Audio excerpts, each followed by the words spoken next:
संविधान बदल देंगे, जवान में हड्डी नहीं होती जो गलत बोलने से टूट जाए। संविधान बदलना होता तो मोदी जी 10 वर्ष तक भरपूर पूरे बहुमत पे थे, बदल सकते।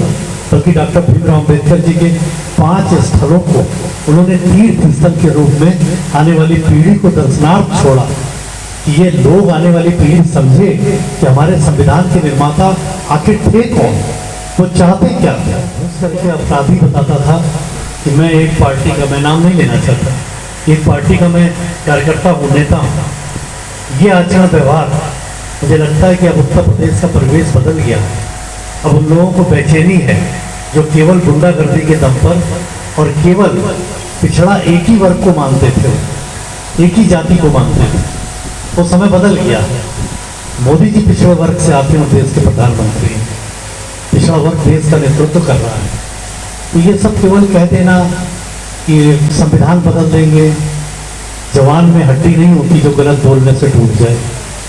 संविधान बदलना होता तो मोदी जी 10 वर्ष तक भरपूर पूरे बहुमत पे थे, बदल सकते थे, नहीं बदला। बल्कि डॉक्टर भीमराव अम्बेडकर जी के 5 स्थलों को उन्होंने तीर्थ स्थल के रूप में आने वाली पीढ़ी को दर्शनार्थ छोड़ा कि ये लोग आने वाली पीढ़ी समझे कि हमारे संविधान के निर्माता आखिर थे कौन, वो चाहते क्या थे, कैसे समाज में समरसता चाहते थे, उसके लिए बना करके शर्म आती थे संविधान को लगा करके सीढ़ियों को चूम कर जो अपना कालखंड प्रारंभ करे। और जो योगी जैसा संघ, ऐसे लोग, मैं अगर अपने को पार्टी से भी अलग कर लूँ तो ऐसे लोग बार बार पैदा नहीं होते। आप कल्पना करिए कि हम अपने ही देश एक राम के मंदिर के निर्माण के लिए 500 वर्षों तक अपने पूर्वजों का बलिदान दें। एक मस्जिद कोई पाकिस्तान में रुकवा के दिखा दी, 24 घंटे में खून की नदियां बह जाएंगी और मस्जिद का निर्माण शुरू हो जाएगा। हम 500 वर्षों तक इंतजार करते हैं।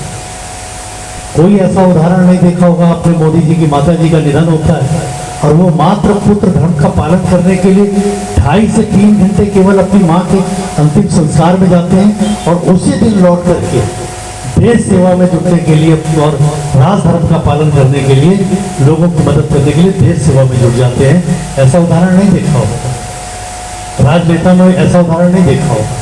नहीं देखा होगा आपने, उत्तर प्रदेश में भी मुख्यमंत्री जी के पिताजी का निधन होता है कोरोना के कालखंड में, और वो उत्तर प्रदेश की तत्कालीन 23 करोड़ जनता को अपना परिवार मानते हुए 24-24 घंटे उनकी जानों को बचाने का काम करते हैं, अपने पिता के अंतिम दर्शन नहीं कर पाते।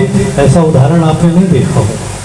कहने को कुछ भी कहा जा सकता है, इसलिए कोई राजनीतिक बात नहीं करता मैं, लेकिन इतना भरोसा आपको जरूर दिलाता हूँ कि मैं संगठन का चूंकि व्यक्ति हूँ, विधायक को मैं यूँ कह लीजिए कि संगठन ने निर्देश दिया, जनता ने आशीर्वाद दिया, हमारी ऐसी बहनों ने, आपके समाज ने, गंगाराम कश्यप की, आप सब लोगों ने जुट कर, मैं आग्रह भी नहीं कर पाया।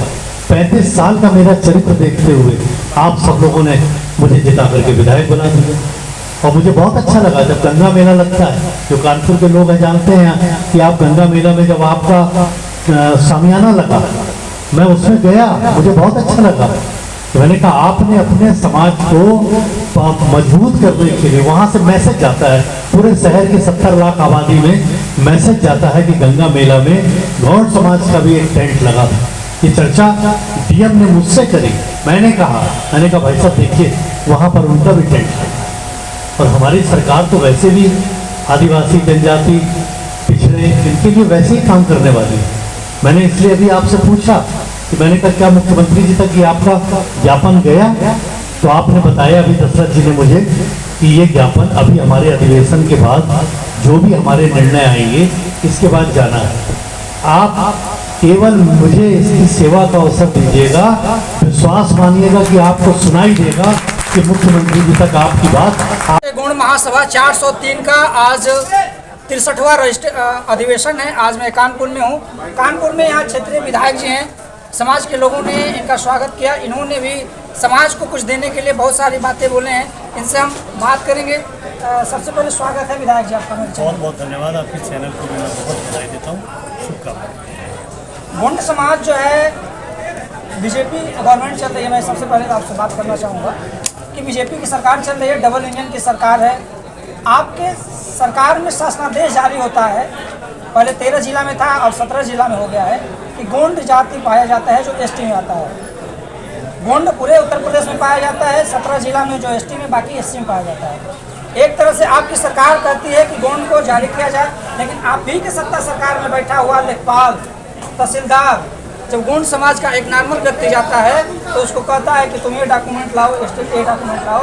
तो इसके लिए आपके क्या प्रकरण है? पूरे प्रदेश की मैं बात कर रहा हूँ। देखिए, अगर कोई स्पेसिफिक कोई ऐसा वो विशेष कांड है तो जिससे अलग हमें जानकारी देंगे तो वो सजा भी पाएगा, क्योंकि योगी जी की सरकार है, ये वो सरकारें नहीं हैं कि जहाँ पर केवल लोगों को भय रहता था कि मेरे मकान पर कब्जा, दुकान पर कब्जा, हमारी बेटी के साथ छेड़छाड़। ये वो समय नहीं है, ये बदला हुआ समय है। और इस समय अगर कहीं पर भी इस प्रकार की कोई अव्यवस्था है और हम लोगों की जानकारी में आता है तो हम उसको स्थानीय स्तर पर, मैंने अभी बोला है यहाँ से कि हमारे विधानसभा में ही नहीं, पूरे कानपुर में अगर जो भी मुझको यहाँ पर संपर्क अपना कर सकता है, किसी प्रकार की घटना है तो मुझे बताए, मैं जिम्मेदारी लेता हूँ कि वो तो प्रशासन स्तर का यहीं पर हम पूर्ण करा लेंगे। और शासन स्तर के लिए मैंने आग्रह किया है कि आज आपके अधिवेशन में जो भी समाज के लिए बिंदु निकले उनको बिंदुवार करके एक बार मैं मेरे साथ बैठ लें, मेरे घर पे चाय पिए, नहीं तो मुझे अपने यहाँ बुला लें और मैं उन चीज़ों को समझ के फिर आपकी तरफ से आपका नेतृत्व करते हुए माननीय मुख्यमंत्री योगी आदित्यनाथ जी के समक्ष रखूँगा। मैं जानता हूँ अपने मुख्यमंत्री जी को, उन तक विषय अगर रख जाए और मैं पहुँचा दूँ और तार्किकपूर्ण आपका हो तो निश्चित रूप से वो पूर्ण होगा, उसमें कहीं कोई बाधा नहीं, क्योंकि उनकी रुचि अनुसूचित जनजाति और जनजाति में बहुत, मतलब पूरे पिछड़ों में बहुत ज़्यादा रहती है कि वो इन लोगों को जो समाज में समरसता का भाव और समभाव के भाव के साथ जब आप अंतिम सिरे पर बैठे हुए व्यक्ति के उत्थान के लिए काम करते हैं तो निश्चित मानिए कि आपका प्रदेश भी, देश भी उन्नति के मार्ग को जाता है। इसके लिए मैं आपकी तरफ से, गोंड समाज की तरफ से इस विषय को रखूँगा। अभी आप चैनल वाले आपको और अधिक सुनना चाहिए।